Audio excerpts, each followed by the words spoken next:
Party అధినేత అయినటువంటి పవన్ కళ్యాణ్ గారు ఏమైనా చెక్ చేసుకుంటూ ఉంటారా? లేకపోతే కేవలం యాక్చువల్‌గా ఆంధ్ర ఆయన రాజకీయాల మీద ఆహ్, మాత్రమే దృష్టి పెడతారా? ఆయన ఎప్పుడు గూడా పార్టీ గురించి ఎప్పటికప్పుడు తెలుసుకుంటా ఉంటారు.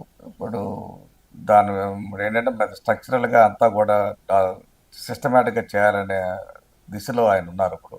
ఈ సెప్టెంబర్ లోపల ఆయన ఎందుకంటే రాజకీయంలోనే బాగా బిజీగా ఉన్నారు. హ్మ్. అక్కడ ప్లస్ సినిమాలో పాతయి కొన్ని ఉన్నాయి కాబట్టి కమిట్మెంట్స్ దాని ప్రకారం చేసుకుంటూ మాక్సిమం సెప్టెంబర్‌లో అన్నీ ఆల్మోస్ట్ క్లోజ్ అవుతాయి అవి.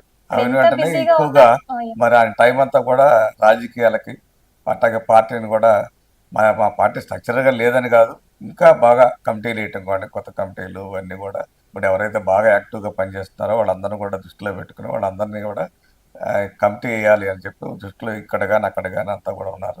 ఆయన ఇంక పూర్తి టైం ఏంటంటే ఆహ్, రాబోయే 2, 3 నెలల తర్వాత మొత్తం రా రాజకీయాలకే ఆయన టైం ఇవ్వాలని చెప్పి అనుకుంటున్నారండి మాకు. అంటే ప్రస్తుతం అయితే తెలంగాణలోకి రావట్లేదు. తెలంగాణలో వస్తున్నారు. తెలంగాణలో వస్తారు. మీటింగ్‌లు జరుగుతూ ఉంటాయి.